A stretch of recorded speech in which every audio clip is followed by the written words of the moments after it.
Um, my cue. Very good. Thank you so much, Don. Well, good afternoon, good evening, good morning, wherever you're joining us from here on Cultivating Voices Live Poetry. It's our first Sunday of the month, and that means it's our Poets Focus. And today, our Poets Focus is on the word form.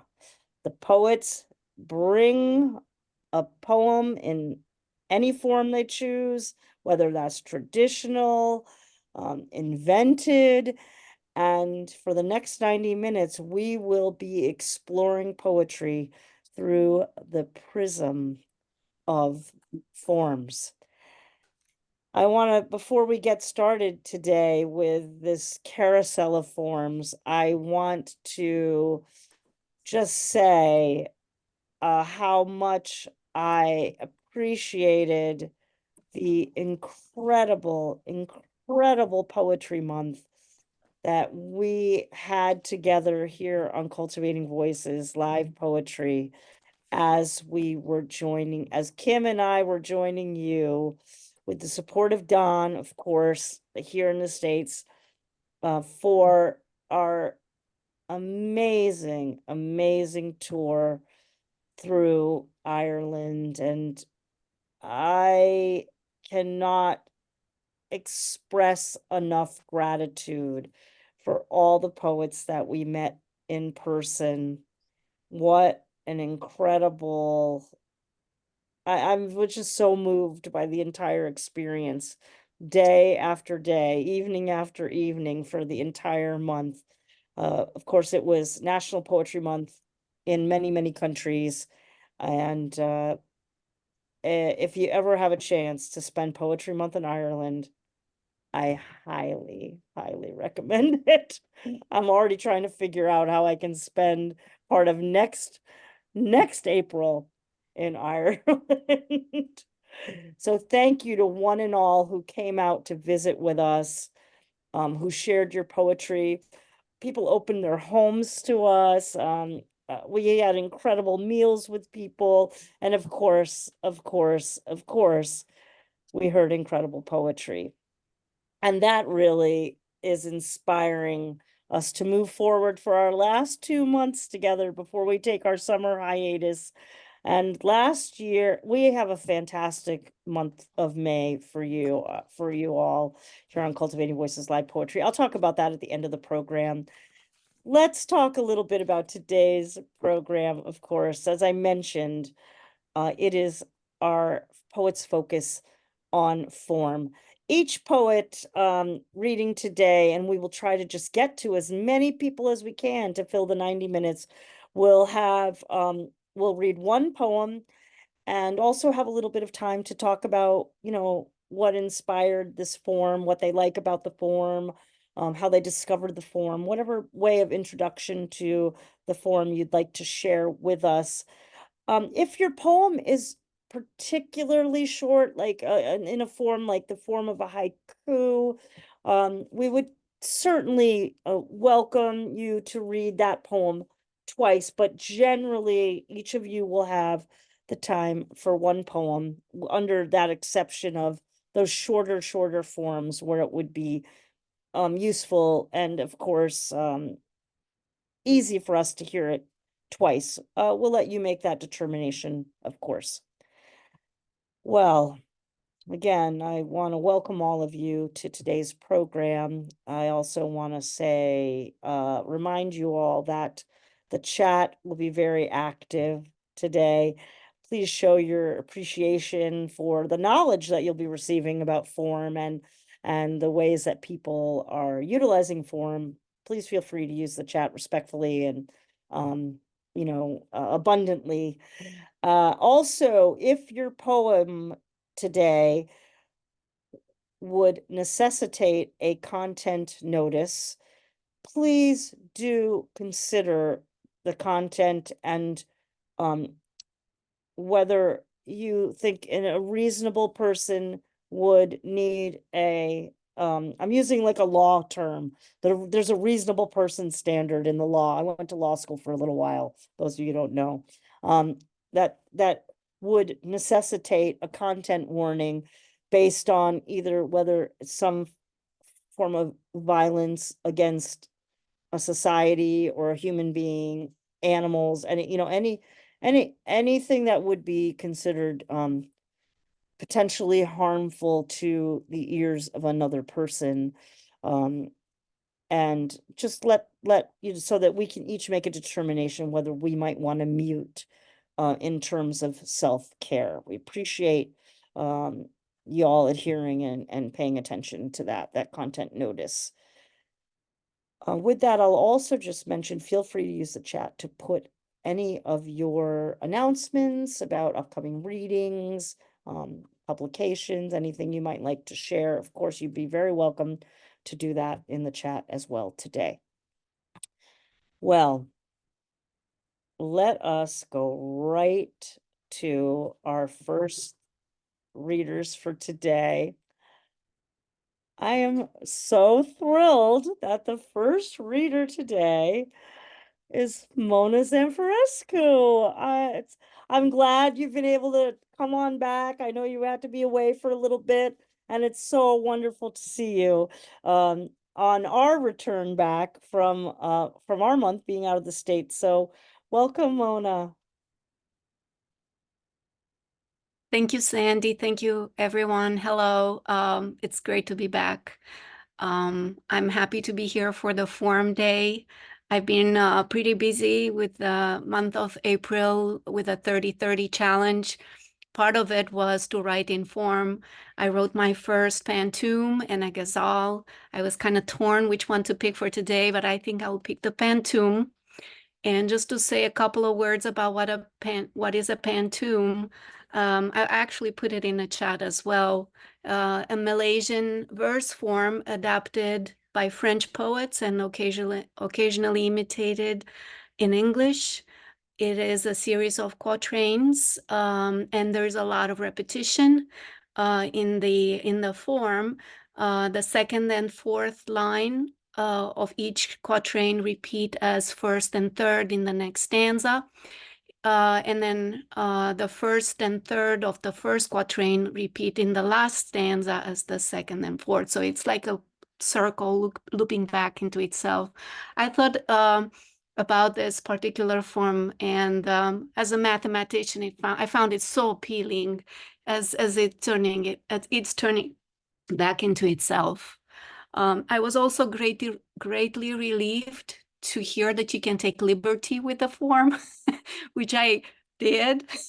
I thought it was kind of presumptuous of me for my first pantoum, but I did it nonetheless. So I want to read my first pantoum.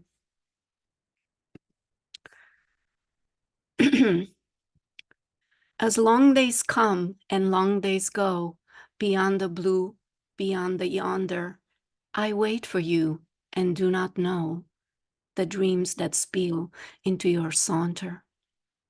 Beyond the blue, beyond the yonder, this simple tale is taking shape.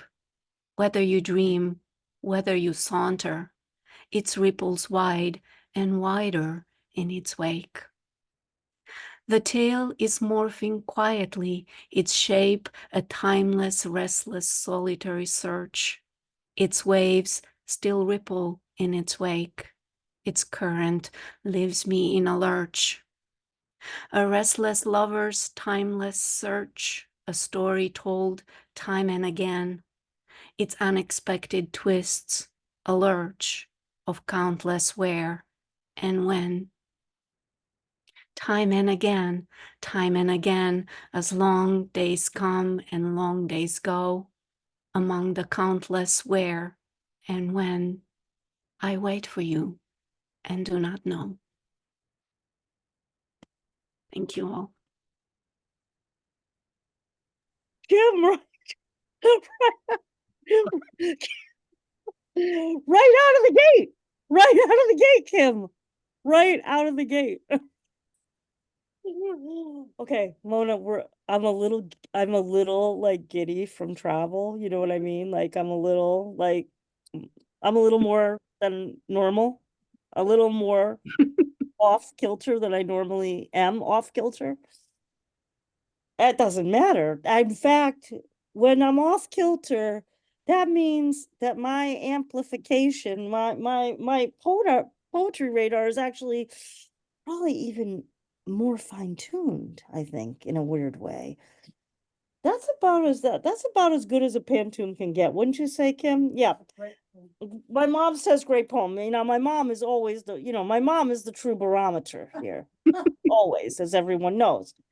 And what I love in that poem, and I won't do this with everybody, folks, I promise, because I won't eat up the clock. But a re, my poetry professor Bill Knott always said there's usually a line within a poem.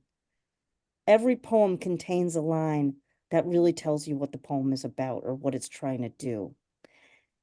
And the phrase in your poem that epitomizes what the pantoum exists for and what you achieve so beautifully, unexpected twists.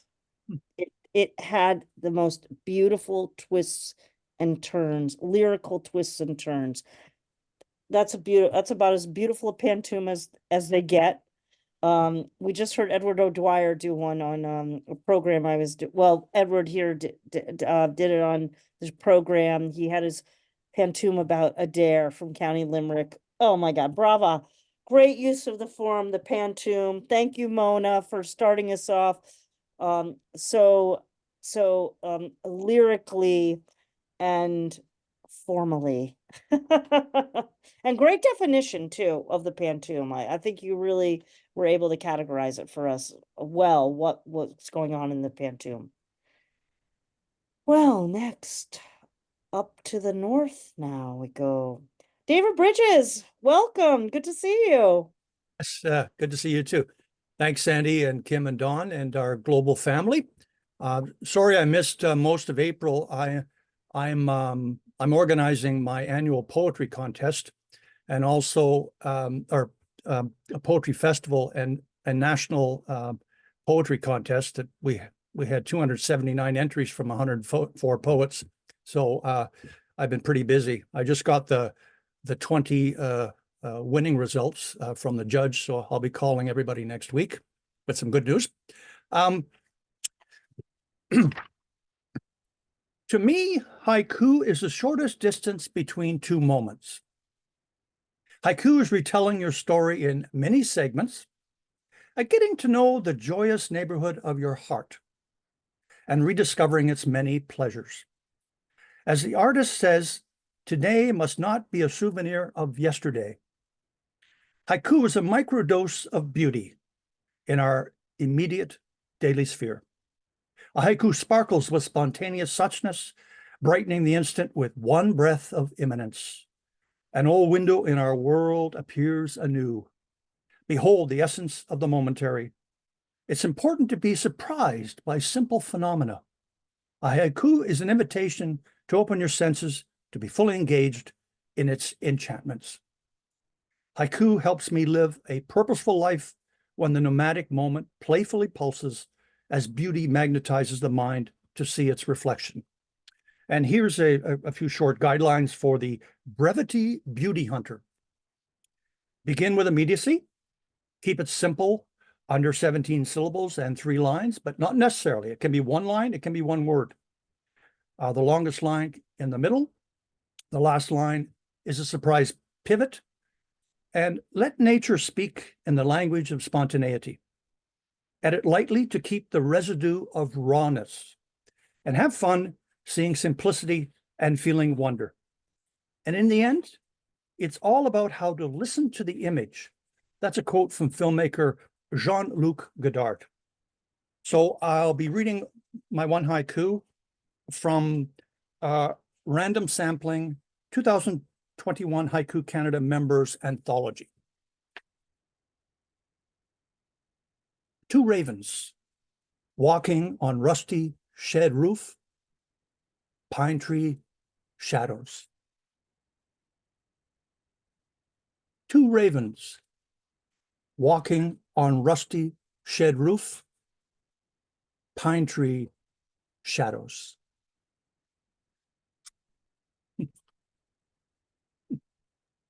Thank you.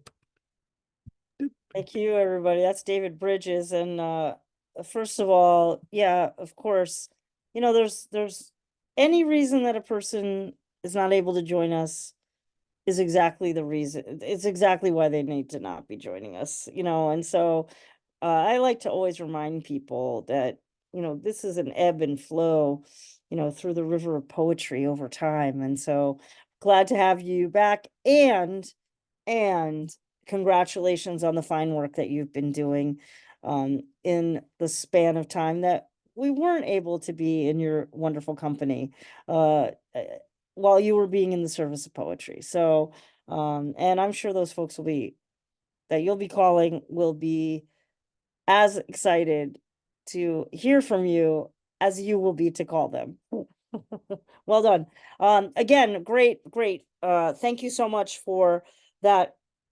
The microdose of beauty that is the haiku, and the microdose of the fabulous explication of the elements that go into haiku. Really wonderful. I know in particular that like I know that Josephine also is like very partial to the haiku as well. And it's really interesting that I don't know if Max has been doing stuff with haiku. I can't recall. I mean, I'm sorry, Max, but I know haiku is alive and well in Canada by virtue of, like, there's haiku groups and there's societies and anthologies. So great choice for today. Well, let's go to next week's New Book Showcase feature, Marjorie Maddox. Thank you, Sandy. I used to primarily write in free verse, and then I wrote this book, Inside Out Poems on Writing and Reading Poems, with a bunch of exercises. It's both for young adults and for adults. So it has poems like how to write a villanelle, that's a villanelle, how to write a sestina, that's a sestina, how to write an Italian sonnet, that's an Italian sonnet.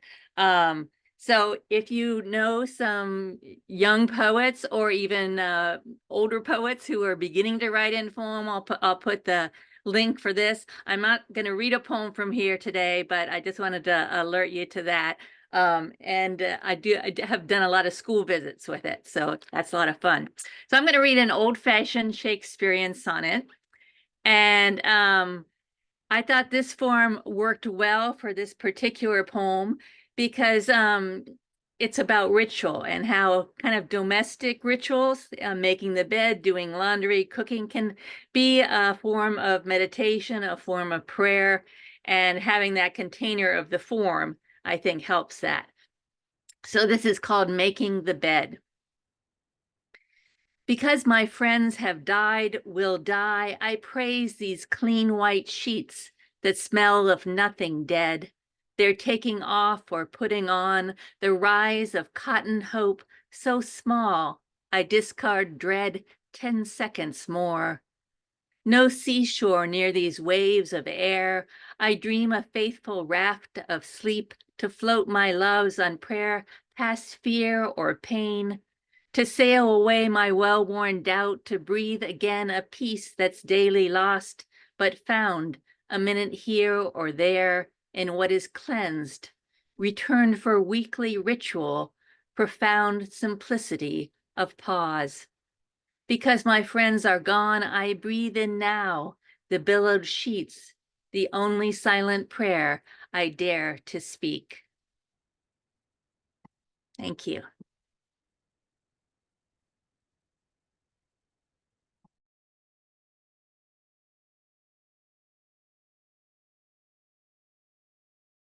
Sorry, folks, every time I went to hit the mute button, something popped up over the thing that would let me do it.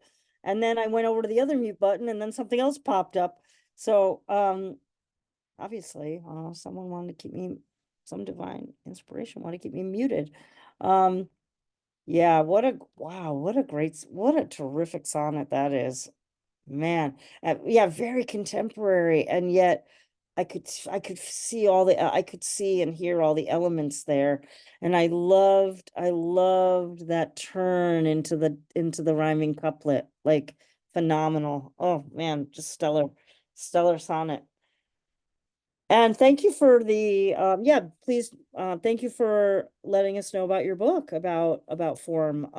Again, a reminder, folks, that if you in particular, like if you have books that you've written about form, please do inform us about those form books today. I know that this person isn't here today, but in addition to like anthologies on forms, or books on the craft of form, it drills down to even like books on particular forms. So, um, one of our fine friends down in Albuquerque, Jules Nyquist, has a book just on the sestina, it's the you know the playbook, the sestina playbook. So if you're interested in any of these forms and you want to dive deeper into them, feel free to investigate the number of books that are out there, even on a single form. And certainly you can reach out, to me, and if I know of stuff that I can recommend, I'd be happy to do so. And if I have some time, maybe I'll do a mini bibliography tomorrow on what I might have in my library here about form. Well, very good. Thank you again, Marjorie. And again, we look forward to seeing you, I know, in top form next week for the new book showcase. And we will now move over to South Dakota. Marcella Remund. Oh, it's good to see you. I hope you're doing well. Thank you, Sandy. Yeah, I'm doing great and good to see everyone. I'm going to read a poem in a form called the zuhuitsu, which is a Japanese, I'll put it in the chat just for the spelling. It's a Japanese form, and zuhuitsu means follow the brush. So essentially it's sort of the random thoughts and feelings and abstractions of the author, being as spontaneous as possible. And it's kind of a hybrid of prose. It's a prose poem, really. It's kind of a hybrid of many essays and poetry. So this is called, and it's written in little sections, and this particular zuhuitsu ends with a haiku. And this is called Zuhuitsu in Blue. There's something dichotomous about bachelor buttons, the frill of fringed petals, bright lapis, each bloom's golden eye, spindly stems going up and up. They are too flamboyant, too delicate, too surprising to button up a bachelor. They belong vased on a woman's dresser scarf instead, punctuating in blue, blue, blue, her quiet suspension midway across life's high wire. Just beneath my freckled skin, a roadmap of blue veins carry used up blood back to the heart and lungs, powerhouse central. Pumped full of oxygen again, arteries take their fresh load back down interstate speedways, gravel roads, alleys, then cloverleaf around organs to dump off the good red stuff. Sometimes I want to hush all this noise so I can hear the highways hum. Blue has the second shortest wavelength humans can see, 450 to 495 nanometers. Violet is first, but too royal. On the color wheel, blue is the creek between green cattail rushes and violet phlox. Across the wheel, Blue's complement orange spills off into my hair. She stares out the car window, wonders why flickering sunlight through the trees passing canopy feels so painful today. Jackhammer cracking behind her eyes, or why the bump knot texture of her grandmother's crocheted afghan makes her cry. Today her world folds in on itself behind a blue veil, gets smaller, harder to see, indistinct. The car speeds up. Dive into the sea, down where turquoise turns cobalt, ash, blackest black, where lungs must breathe a new kind of air, where strange creatures grow their own headlamps and swim off, leave you dog paddling in the dark. Here you'll begin to understand silence in the familiar way of the womb. Keep a goggled eye on the gauges, though, because soon you'll want to stay. There are 260 kinds of blue. There's a blue for each of us, blues with their own names or braided into words like Baptista, lupine, hollow, perfect sky, bruise, hopeless, vain. Blue is directive, instructive, seductive, destructive. The river's winding passage on a painted map, the blue devil acetylene torch, $49.99. I want to love blue, to twist my fingers into its weave instead of always, always trying to shake it off. But there are 260 kinds of blue, and these are just the colors. Thank you. Thank you. Oh my gosh, that is, I mean, that's just an amazing meditation on the blues, on the blues. Oh, wow. Yeah, What that's what that form is, a meditation. a meditation. Oh my gosh. Yeah, I just was lost in it. Like it was, oh my gosh, that's astounding. I'd not heard of the form either. So, and as you put in the chat, thank you so much. 2nd century Japanese form. You know, it's so interesting, everyone, how we experience poetry culturally. You know, so here is a form that is just so lyrical and so meditative and so cast into the into the previous centuries, and yet it can cast forward, it can move forward through time and really reach us. I mean, it just felt like it in some ways feels like such a contemporary form for how some of us like to process things. That's just astounding. Thank you for that contribution today. It's Marcella Remund. Oh, yeah, I'll never forget that poem. Like I know I'll never forget that poem. Amazing. And this is what happened last year, everybody. This, right, Kim? This is exactly, we're right on script. Not that we try to script things here, but oh my gosh, incredible, incredible. Well, I didn't get to have lunch with this gentleman. Kim and I did not get to have lunch with this gentleman, and a true gentleman, Cathal MacThréinhfhir.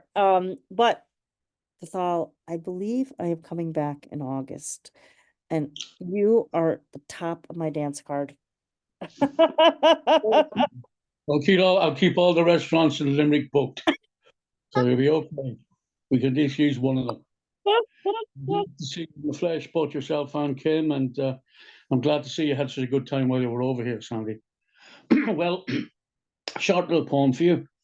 It's in what's called rhyming couplets. Couplets are rhymed, A, B, B, C, C, etc. It's in iambic tetrameter, and it's for my favorite female poet. I'm always going back to her. I always a soft spot for her, Sappho. Now, Sappho was a Greek poetess from the 6th century in Greece, and most of her poetry was lost in the succeeding centuries for one reason or another. Fortunately, a lot of the classical writers have recorded some of her poetry in their writing, so we were able to get some of her poems. The other poems are fragmented now. They were printed out on sheets of linen, which were stripped and used to mummify bodies in Egypt. So they've recovered some of her poetry. Her poetry was also mainly destroyed around about the 5th century AD, due to the fact that the Catholic Church did not like the emerging church did not like the intimation that she was a lesbian. So all in all, her workers took a hammering, but fortunately enough of it survived to get the flavour of her genius.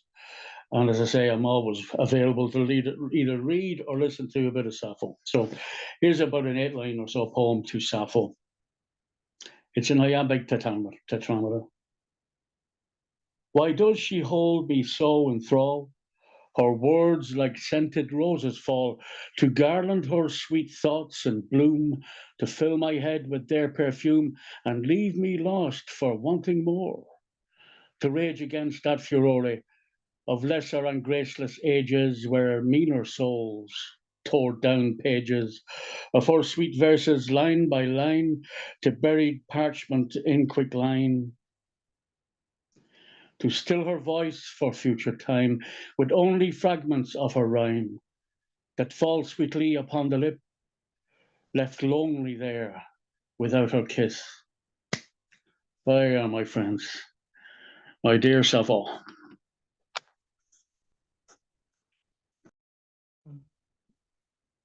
You know, I'll just say this. I would just gonna put a little dare out there to anybody. I dare to say a better homage to Sappho than that one. You know, so go ahead, folks, try.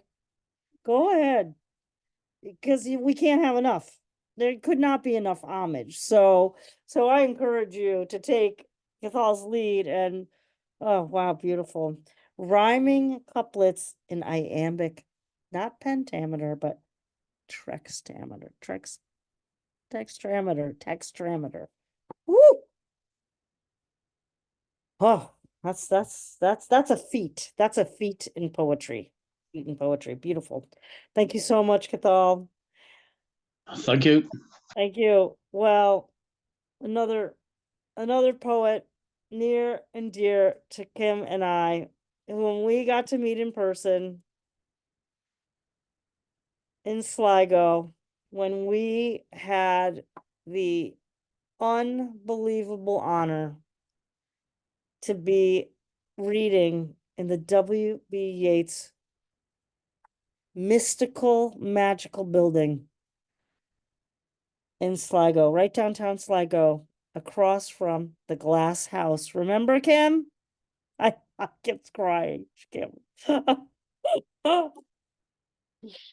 Well, we not only got to read with Maeve McKenna and Sinead McClure, but we got to meet Gordon and Michael Ferry and so many folks in that room that night.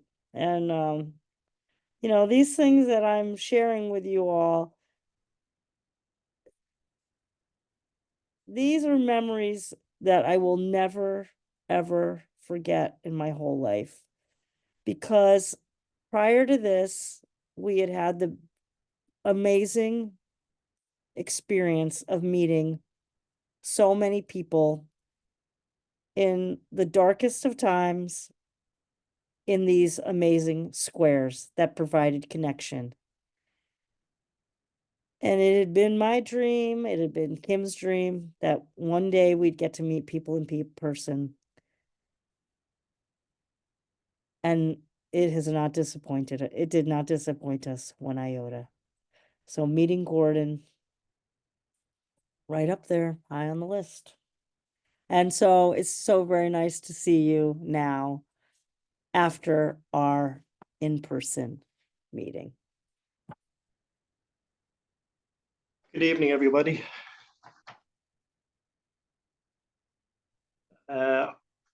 I couldn't find the poems that I was going to read. I was going to read a couple of sonnets tonight, but I couldn't find them. So I'm actually going to read the same poem that I read last year, this time a villanelle called In Alternate. Okay? In Alternate. In every choice you never made, every dream you pushed away, in an alternate world, this game is played. Its consequence, a price you gladly paid. Though your heart is hurt, you never sway, in every choice you never made. Cause was you just were afraid to speak your wish and what you may. In an alternate world, this game is played. The outcome is your dreams are made, and in another place they play. In every choice you never made, had lived the life and plans were laid. To seed and flower, to bloom in May, in an alternate world this game is played. You stand tall, you are not afraid, in defiance of what they say. What if every choice you made in an alternate world, this game was played? Thank you, folks.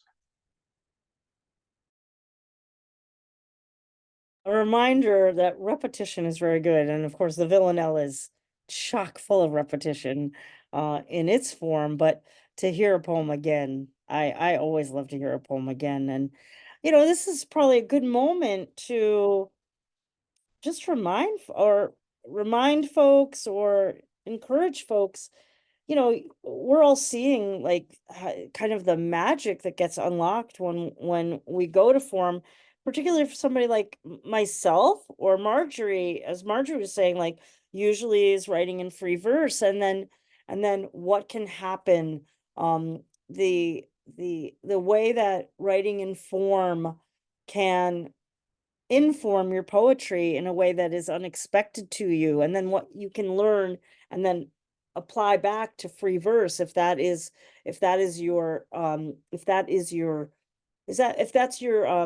you know, your true center is free verse. I do find that it can be amazing to experience form, and you know, there's a really great example right there from, you know, from Gordon, like, you know, going to villanelle, which might not be the form that Gordon writes in, and what that can bring to his poem. So thank you so much, Gordon, and loved hearing it again. Loved hearing it again. Well, everybody, I know that Josephine is very well versed in numerous forms, and is I know you're quite taken by the haiku, and I think you've won awards and all of that. So I'm more than curious to see what your contribution will be this afternoon, for us this afternoon, I should say. Thank you. And I'd like to send a shout out to your mum who's sitting behind you. So hello, mum. I'm going to read a pantoum, and I'll talk about the form. It's has 4-line stanzas. The second and fourth line of each stanza become the first and third line of the next.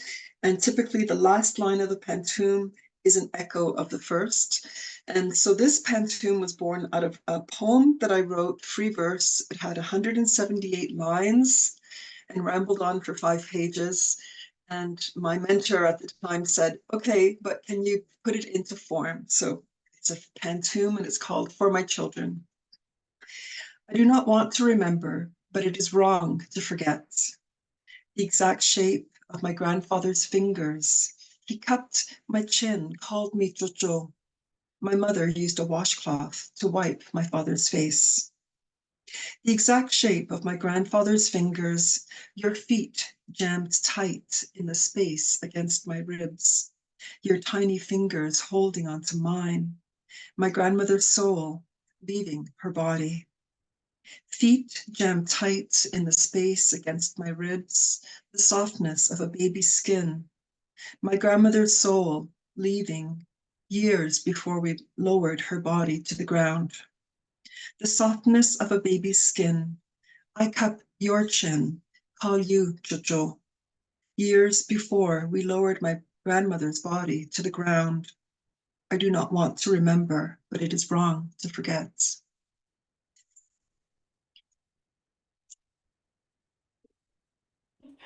Well, you got the endorsement of Carol Yannone on that one, Joe. My mom just like, great poem, sitting back here, you know, heard these, yeah, oh my gosh. Thank you. You know, what I really appreciated about what you said about the pantoum is how it is an echo, an echo. And Catherine Ronan is in the room today, and you know, if I'm saying the word echo, you know what I'm thinking about. I'll leave that little, I'll tell you all later. Maybe when if Catherine comes on today, we'll talk about what that meant. A little in joke between Catherine and I, the echo. Yeah, pantoum, beautiful, beautiful. And you know what I loved about your pantoum in particular is that how you used that echo to move through time, you know, to use the pantoum to move through time, like just seamlessly go through the generations and fold in back and forth and back and forth with the generations. Gorgeous, gorgeous poem. Thank you. And thank you for your package. I did receive it. It was awaiting me. All right. Well, Don Krieger, the time has come. The time has come for you.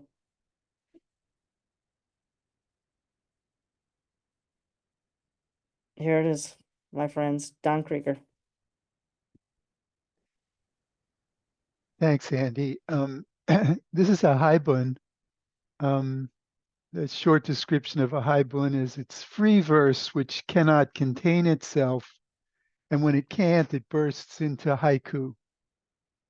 I originally actually wrote the haiku years before I wrote this piece, and then I wrote this one more recently. Ground Zero.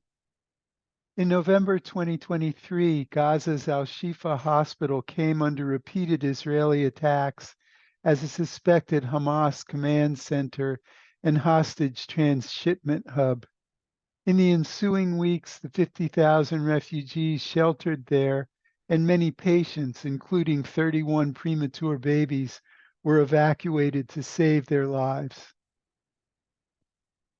On that sunny morning in August 1945, Shima Hospital held only unwhites with strange faces and customs, no hostages or anyone else of value.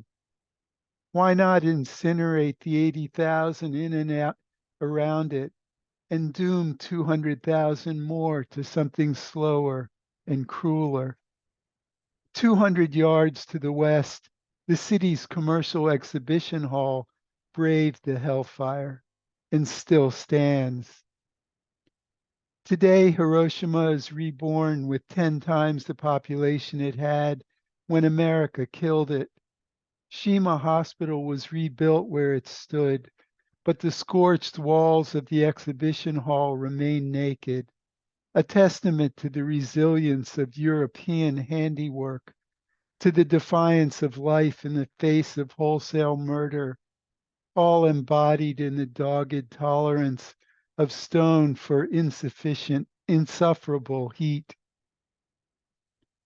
Leaf-clad stone ramparts, phoenix trees at River's Fork, deciduous souls.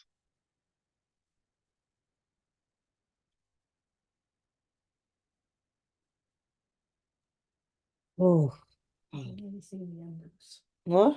I said if we could only see a peaceful end to all this. My mom just says if we could only see a peaceful end to all of this. If only we could see a peaceful end to all of this. Yes.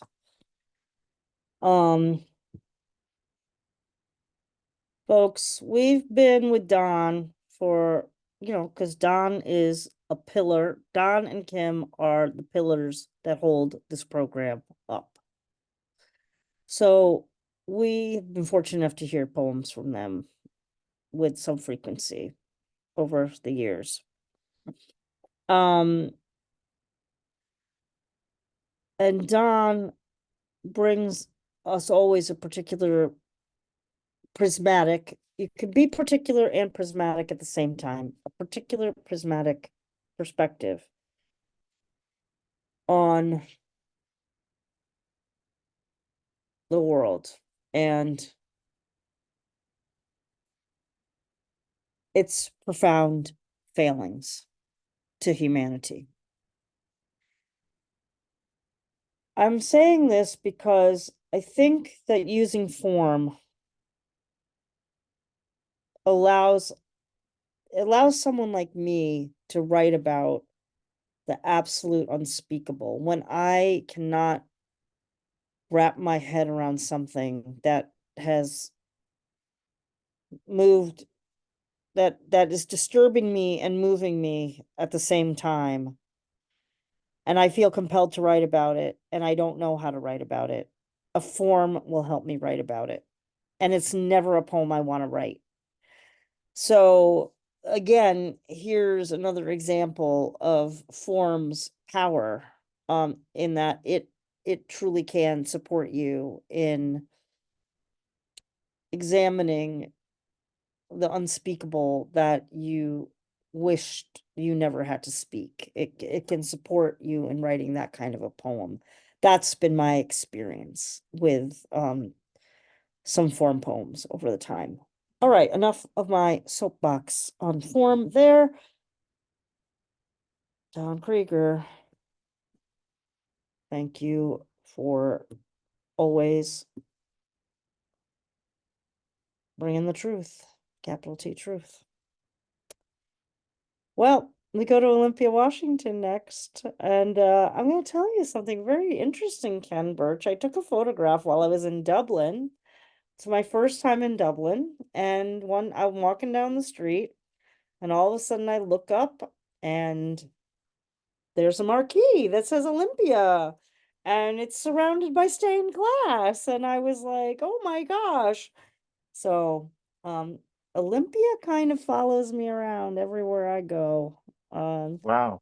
And I know, and I'm always glad when it brings me back to hear one of your poems. So thank you for being here today. Well, thank you, Sandy, and hello, everyone.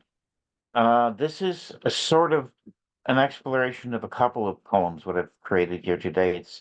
I've been calling these type of poetry haiku form, but I should have been calling it, I think, senryu form, because it's haiku is poetry exclusively in the structure about nature, as I understand it.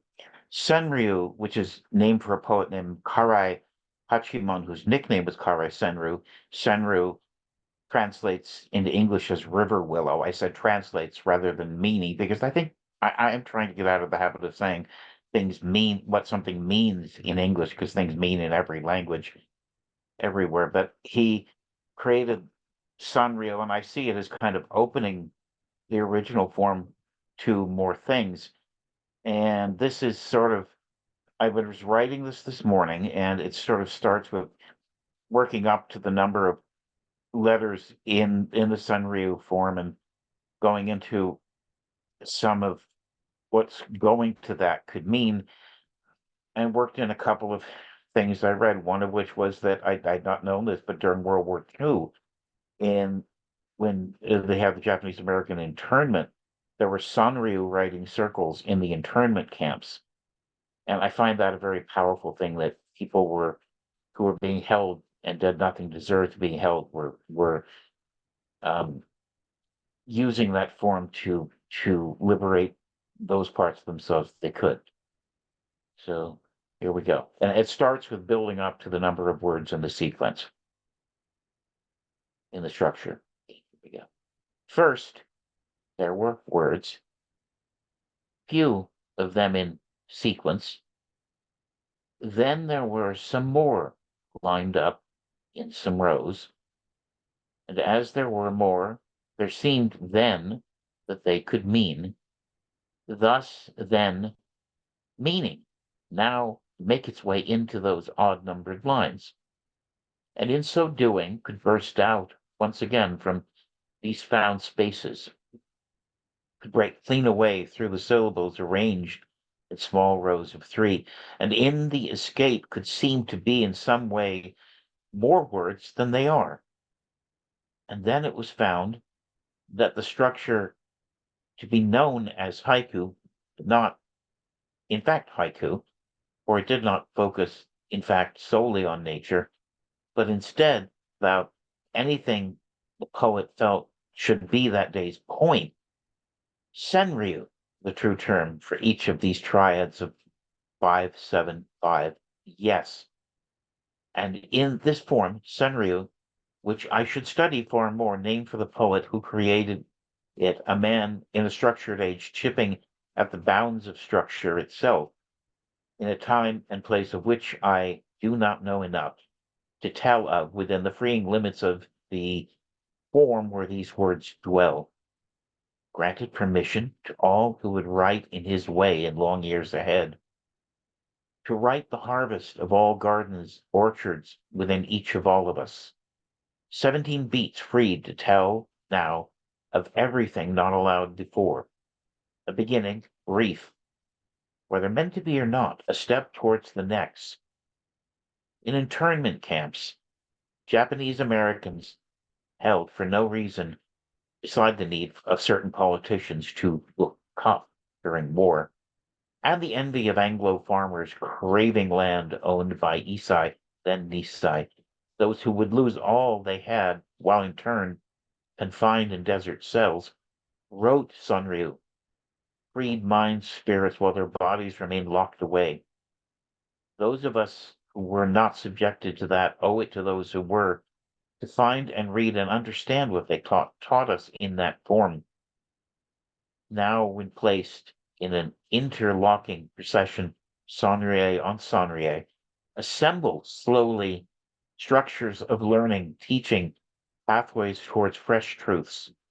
A compact structure, escape limits if treated with the greatest care. Perhaps if used now with respect, restraint, kindness, it could become this. Brevity grown to multiplicity, then to things we can't yet see. Thank you.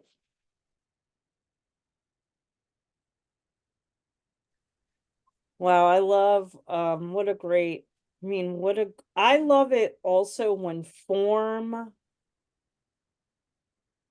draws attention to its structure within the poem. So it's I love, I guess I would call that meta, like a meta conversation in a poem. And then like as with what Don was doing, to take the Japanese form and then link it to the history of truly like atrocities against a people who here have been creating beauty and here are being subjected to the horrors that a group of humans can subject upon another group of humans is what makes poetry powerful, and it's what powers poetry's capital T truth when it is doing its good work. Very good work there, Ken Burch. Thank you so much. Thank you so much. Thanks. Well, Martina McGowan gave us a little bit of a preview as to what we were going to hear, but no preview can ever live up to the reality. So I look forward to now hearing from Martina McGowan. Welcome. Good to see you today.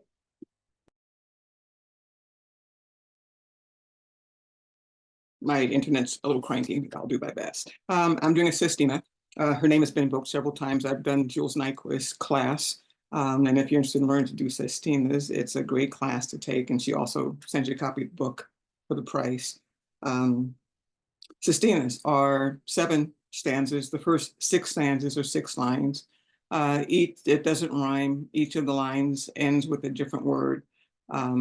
Each of the subsequent stanzas uses those same endings, but in a specific order. I put it in the chat.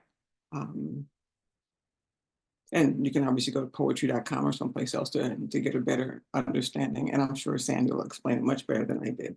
The final, the final 3 lines, the final stanza is 3 lines long and uses the same ending words, 2 in each line. There are 6 of them. And as you can see from the chat, you have to do them in a specific order. And as Mona said at the top, sometimes we can use a little leeway to help us get through it. The Missing Sestina, a song for my mother. And this is also because Mother's Day is coming up. I often write about my father, never enough about my mother. The poems I do not write are not light, not cheery by anyone's measure. No untroubled frolic through childhood mine, but neither only desolate nor darkness. As children, we are often in the dark about the union of our folks. Further along, we're able to explore, to scrutinize the love they must have blossomed, our mothers younger, considering the full measure of our fathers, before stepping united into life's light. Grandfather, a freed slave, baptized, enlightened, only to find a world still full of darkness, migrating north, seeking a different measure of the value of our skin. A broken father, an untimely demise, forsaken mother, left with a teen, thought she lost her own down line.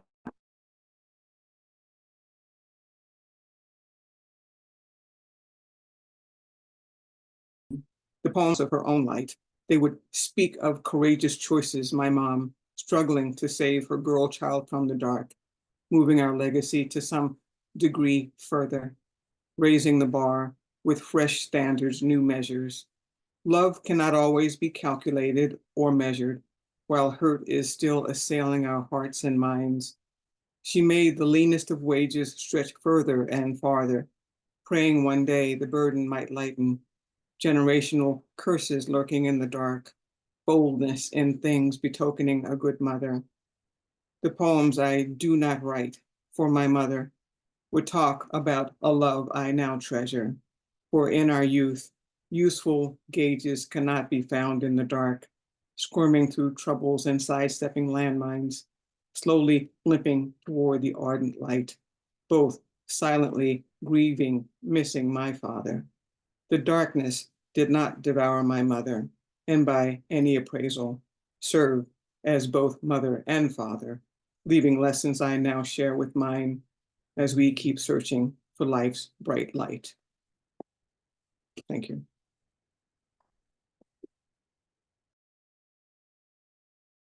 Thanks, Mom. There it is. That's a sestina. That's a sestina for the ages for sure. Wow. Thank you, Martina McGowan. Thank you. I love giving a shout out to Jules Nyquist, you know, for focusing on the sestina in the dedicated way that she has down there in Placitas, New Mexico. So yeah, well done. What a powerful, powerful poem. Thank you. And again, I'm not going to be able to give a better definition, so I appreciate that you give that definition. And also delivering a beautiful poem. Thank you so much. Well, I know that my mom is happy that I'm back for a couple reasons. I think she's probably more happy to see Isaac Cohen than she is to see me. So without further ado, Isaac Cohen.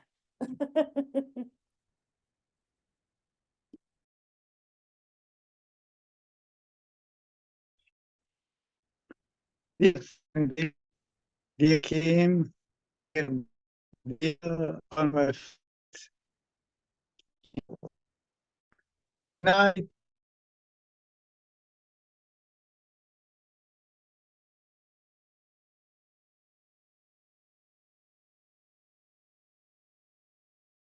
Isaac, you might want to put your camera off just if you haven't already, because now I'm not seeing, just because it'll help, I think, maybe us to be able to hear you.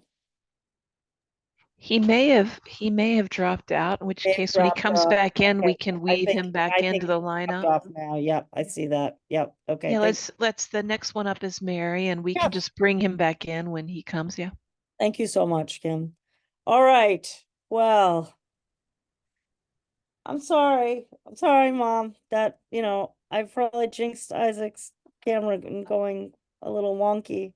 He's got some of my jinxes going. And He yeah. just came back in if we want to try again. Okay, let's- Isaac, can you turn off your camera, and we might get better audio for you that way.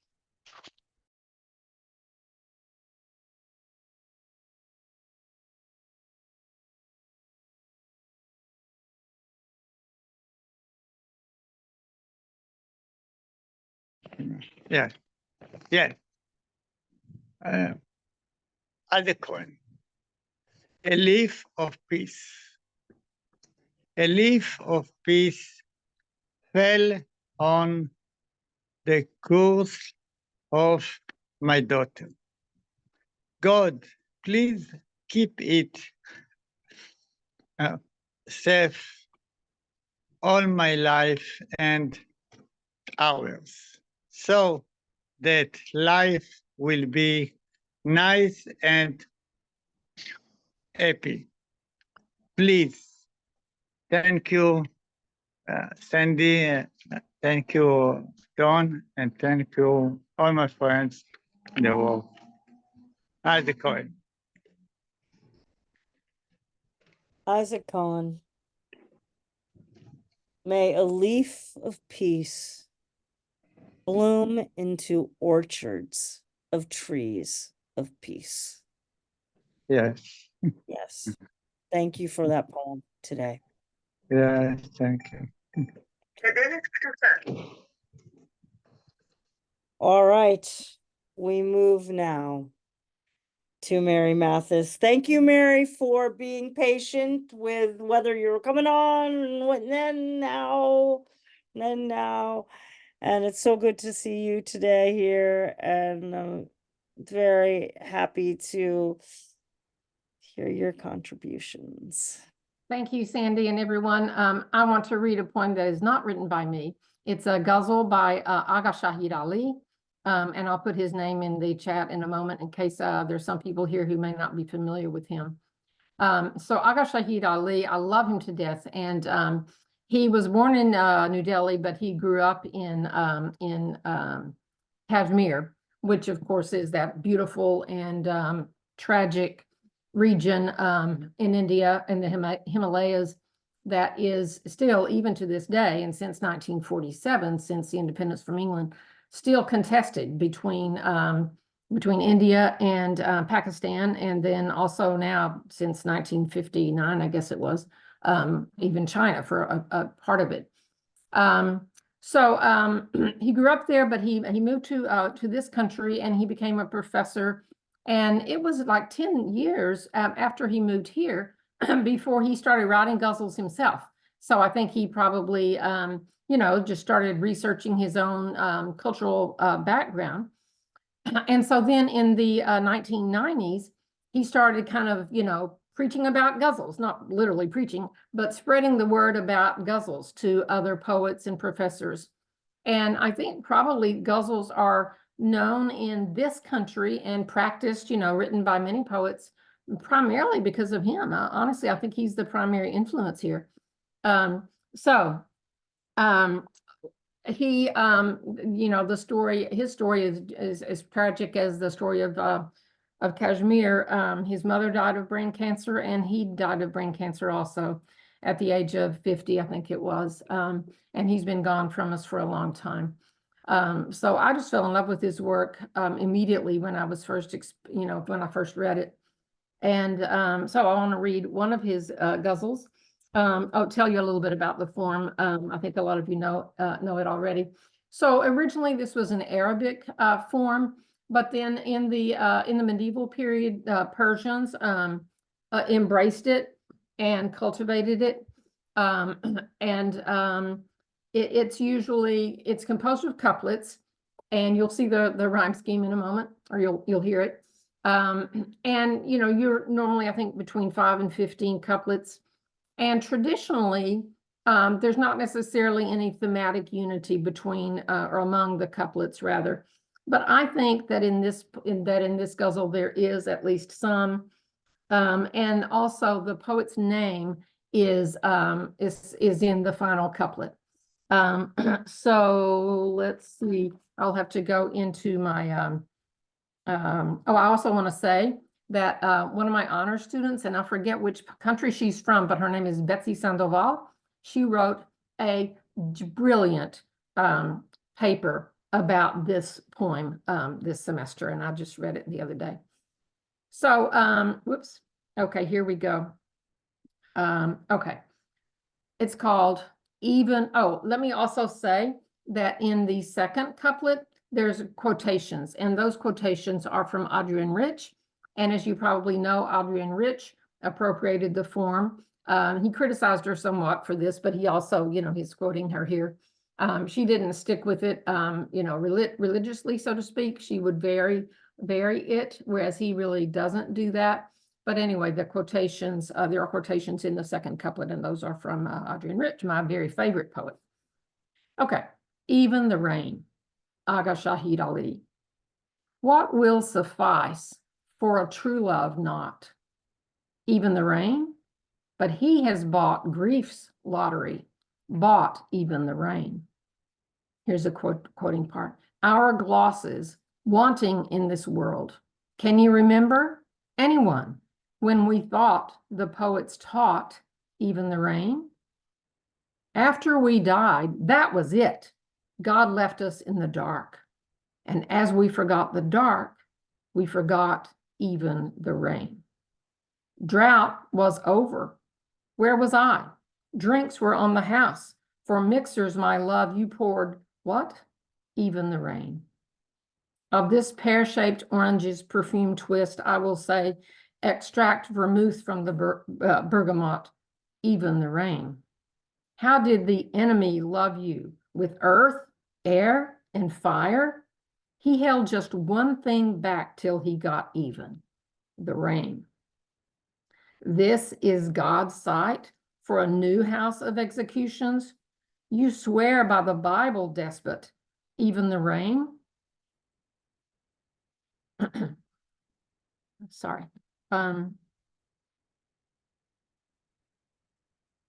After the bones, those flowers, this was found in the urn.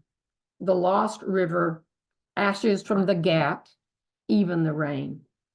And the Ghats, probably familiar with the Ghats along the river in India. What was I to prophesy if not the end of the world? A salt pillar for the lonely lot, even the rain. How the air raged, desperate, streaming the earth with flames to help burn down my house.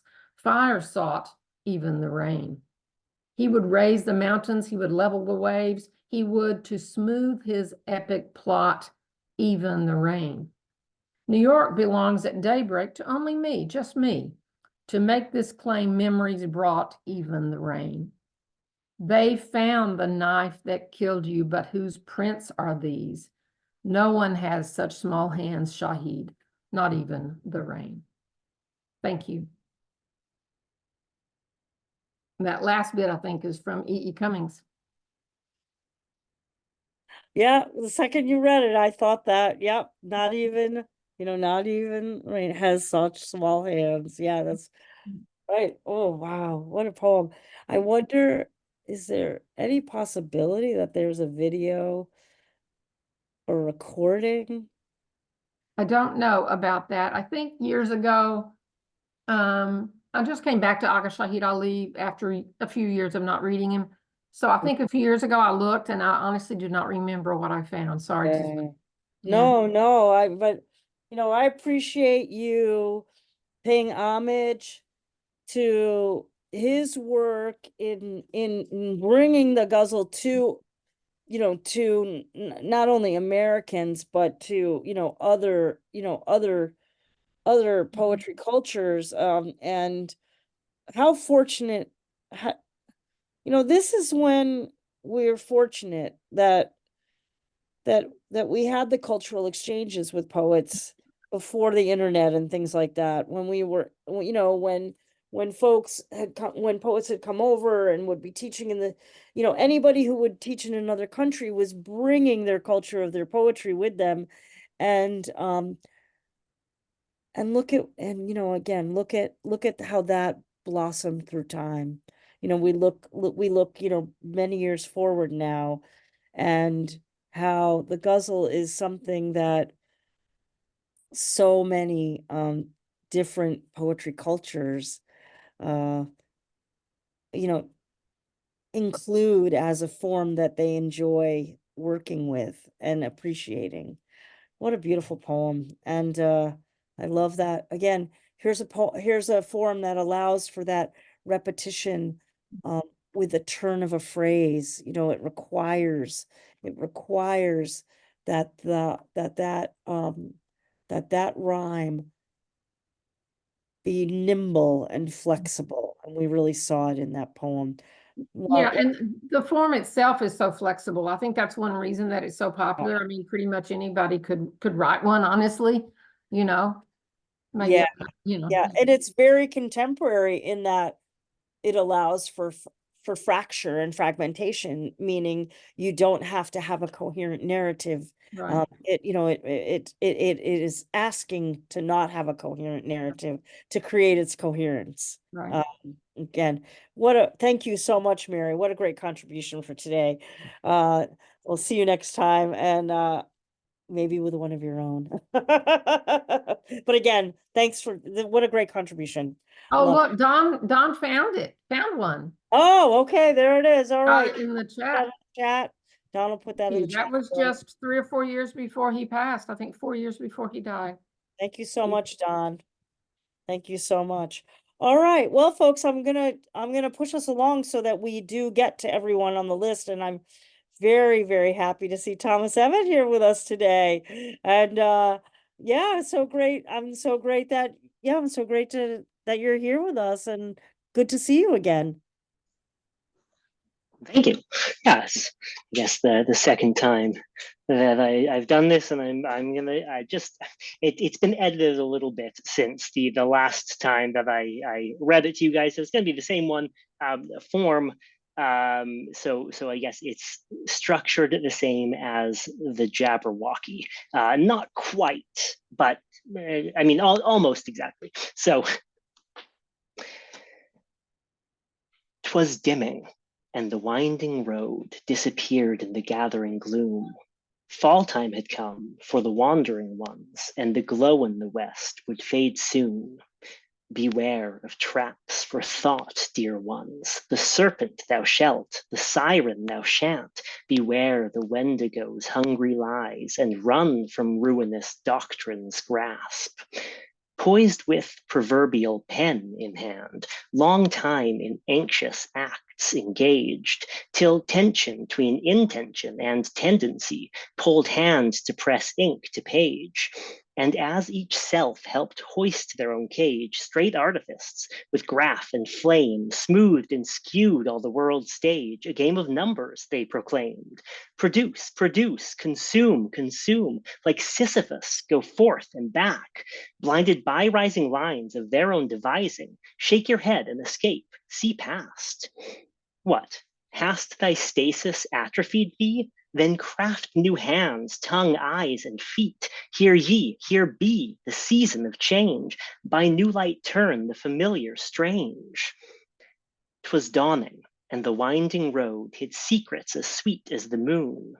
Spring breeze had set free those wanderers we, and the sun rose again towards noon.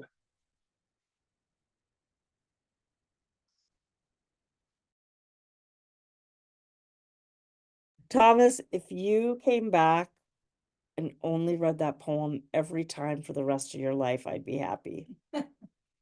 But also I could do that. Please, please don't do that. Please don't do that. But if you did, I'd still be happy. Thank you so much. Thank you so much. All right, Oh, everyone. thank you. Yeah, I look forward to next time. Third time's a charm. Well, next, back to Canada. Max Vandersteen, great to see you today. Welcome. Yeah, thanks for the welcome. Good to see everybody here again today. Glad to have followed your trip through Facebook. It sounded like you had a great time. Good to see you. Like Marjorie did earlier, I would like to share a sonnet. And as you mostly all know, there are several types of sonnets basically determined by the rhyme scheme, like Shakespearean, Spenserian, Petrarchan are the more commonly known ones, but a little rarer forms are also the terza rima and the Cathal. But today I will share a Petrarchan sonnet, which I have written. I find myself quite often when I want to write a poem of love to fall back on the sonnet because it seems such a romantic medium, I guess. Anyways, this one is called Cascade. Quickening towards the coming cascade, the momentum of the current surges from the river's press as it converges in an onrushing and tumbling crusade, heard in the rapids' rumbling serenade. As the pull to the precipice merges turbulent ferment, with my primal urges, a pertinent comparison can be made to the pulsing undulations in my heart, echoing whilst I witness you approach, buoyant in flowing, fluid loveliness. Then sensations in me that you impart form a faith that the crest we could encroach to dip, cooled in bliss, beyond that abyss. Thank you. I do particularly love how the Petrarchan or Italian sonnet moves. You know, it's the octave and the sestet, and yeah, I do, and I love its rhyme scheme. So thank you for bringing a different, you know, the Italian sonnet, the Petrarchan sonnet today, Max. Yeah. All right, now we go to Cork. Oh, Catherine Ronan. Hello, hello, hello. Oh, I know. Well, I'm crying a little bit, but it's okay. It's okay. I'll be back. You'll be there. I'll be there. We'll get to do it all again sometime soon.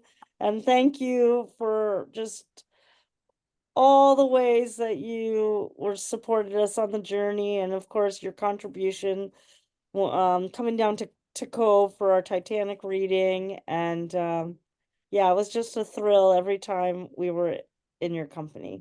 It was such a memory. It's brilliant, brilliant. I was delighted to meet you both in the flesh, as I said. And earlier you said, about the echo. Well, I'll have to share it. So there are echo boys and there were echo girls in Cork. So in my best Cork accent from Southern Ireland, they go, echo, even an echo. Catherine, I met the Echo Boy. Like, I met the real one. Well, yeah, there's more than one, but yeah. I know, but the one that they wrote the article about, I met him. Fabulous. I know. I'm going to, and because Cork is the rebel county, of course I'm going to be a rebel. Now, I was in Debarra's spoken word recently in Clonakilty with Sébastien Revon, who is in the top 100 haiku masters in Europe. But of course, being me, I took the rules of the haiku and I broke them all. But it's still 3 lines. So we were given, everybody in the room had to use cherry petals fall as one of the lines. So my haiku is: April eats a diamond, cherry petals fall. Confess your pink moon love.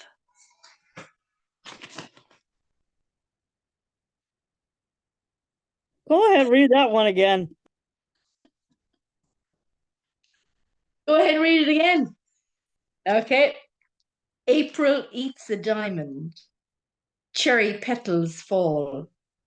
Confess your pink moon love. That is the Rebel, soon to be in green in New York City. Catherine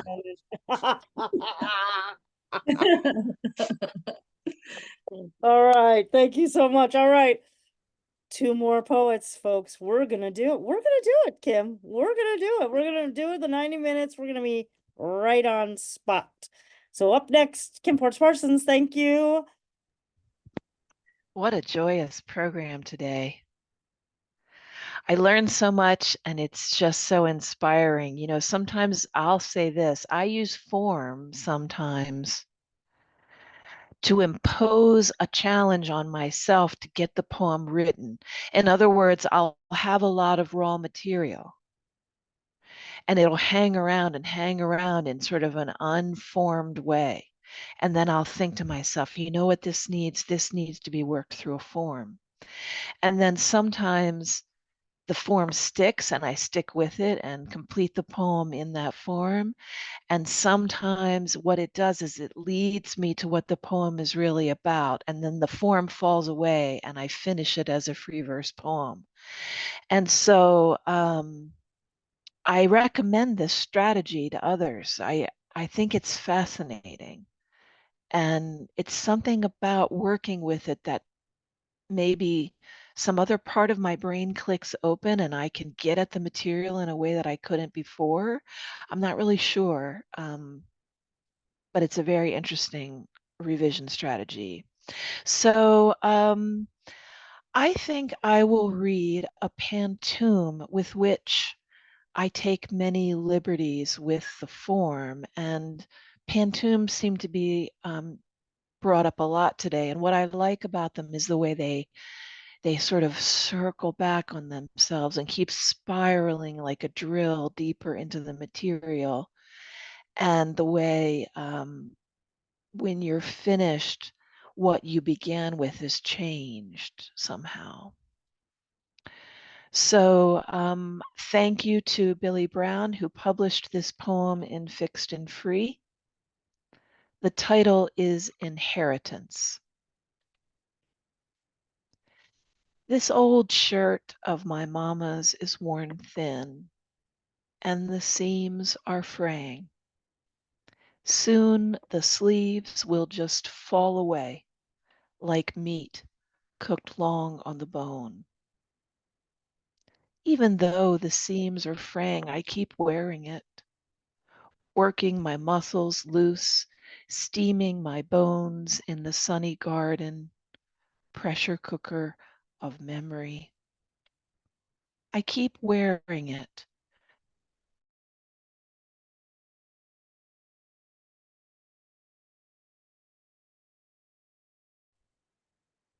Yeah, we lost you. So She you might want worked you might want hold on, Kim. Kim, like I'm gonna have you steam through a pressure cooker, sealing her. Am I okay? I'm gonna have you start again because you keep going in and out. So I'm gonna have you go off camera and go ahead. Okay. Start from the Okay, beginning. I'll start again. Yep, go right ahead. Okay. Is the sound better now, Sandy? Absolutely. Crystal clear. Okay. The title is Inheritance.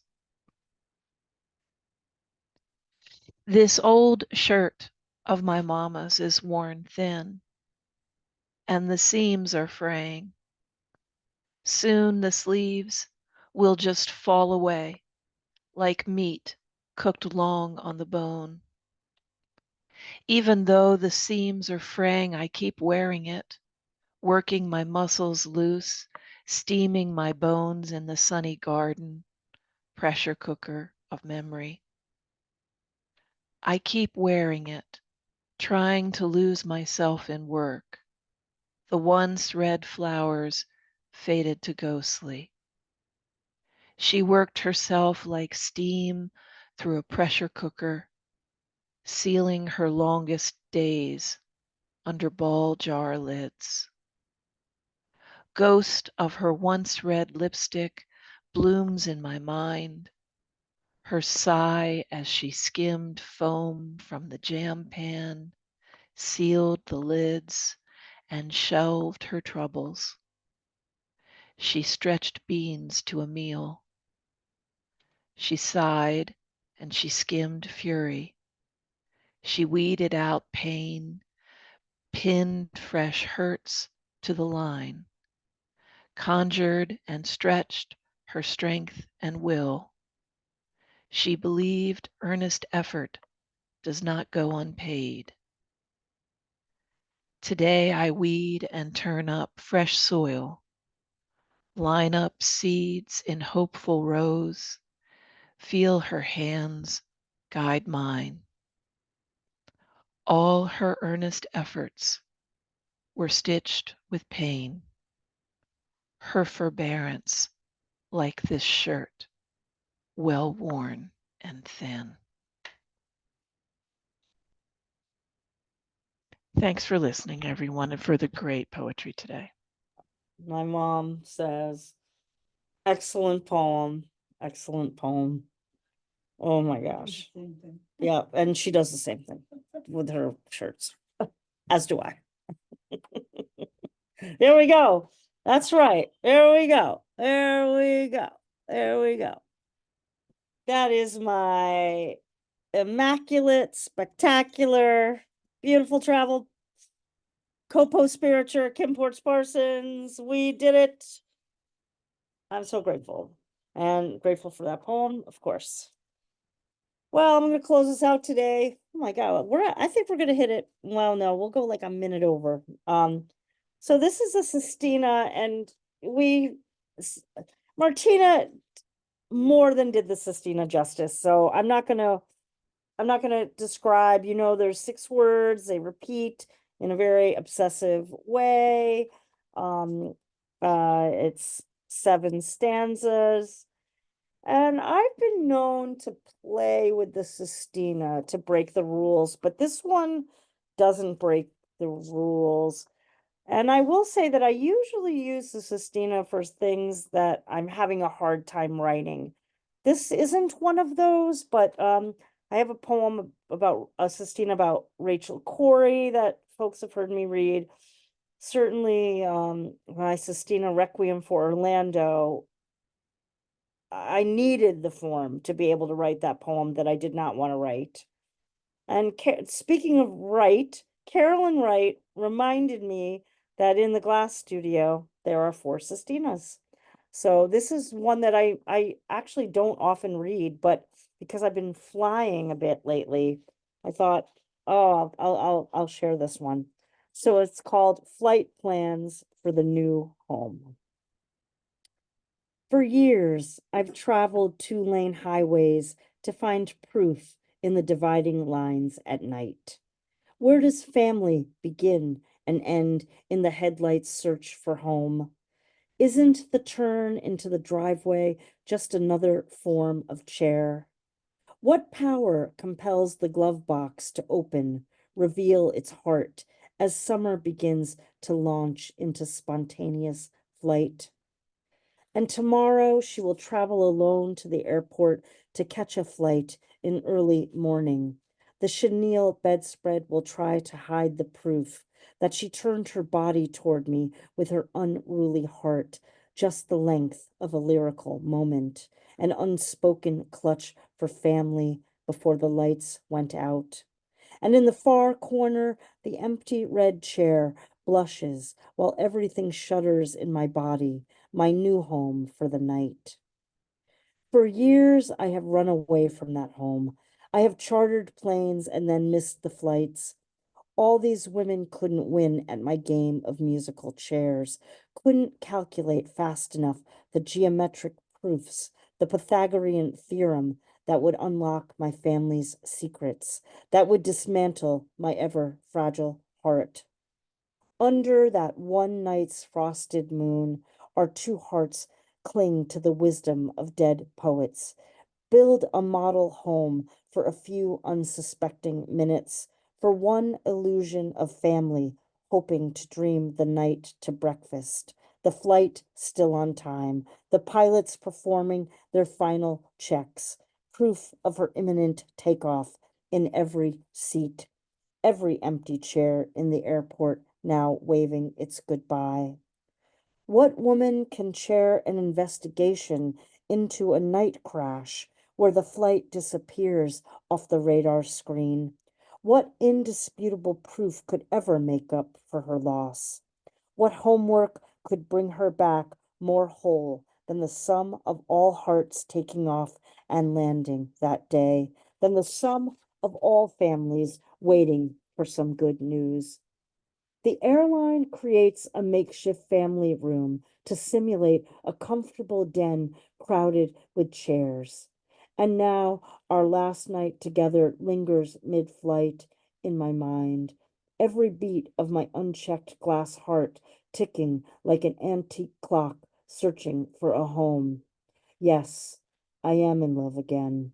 You don't need any more proof than this family photograph never taken, than this heart seeking a chair to rest in, seeking its final home. The delayed flight always harbors my fugitive proof. Well, we close out today with that sestina and with the memories of so many forms that we heard from today from all of our just miraculous readers on this wonderful day here in May. Let's take a moment to just unmute ourselves to show our appreciation for all of the readings today, for those of us listening, and for all the poems we have yet to write from our explorations in form today. Thank you. Woohoo! Fantastic. Brilliant, everyone. you. Brilliant. Fantastic. Bravo, bravo. Paul says bravo, bravo too. All Thank right, you, everybody. everyone. We heard today from Mona Zamfirescu at the top of the hour, David Brydges, Marjorie Maddox, Marcella Remund, Cathal MacThréinhfhir, Gordon Ferris, Josephine LoRe, Don Krieger, Ken Burch, Martina McGowan, Isaac Cohen, Mary Mathis, Thomas Emmett, Max Vandersteen, Catherine Ronan, Kim Ports Parsons, and yours truly. Thank you so much again for, I think maybe this is an annual event, Kim, now, with the two, we might go for a third next year. And I hope you all will join us again next week for our fabulous May New Book Showcase with a special feature on poets working in collaboration. And we'll be joined by Neil Young, Hugh McMillan, and Jessamine O'Connor and their amazing collaborative effort. Marjorie Maddox and her daughter Annalee Hafer, who have this incredible collaboration that Marjorie and Anna will describe well. And I'm going to be featured on this show as well next week. In thinking about the divine collaboration that I've had with my dad on this book, The Glass Studio. So I hope you all will join us for our May New Book Showcase. Same time zone, wherever you are, unless you're traveling around the time zones. So again, thank you so much, everyone, for joining us today. I hope you have a wonderful rest of your evening, afternoon, rest of your day. And as I always say, take very good care of yourselves this week. Take exquisite care of your beloveds. And whatever form you choose to write in, and that can be no form at all, stay true to form, just keep writing. I'm Sandy Yannone for Cultivating Voices Live Poetry, with immense thanks to Don Krieger and Kim Ports Parsons, and to all of you here live on our Zoom studio and watching live on Facebook, as well as those of you watching future recordings. We'll see you next week. Wow.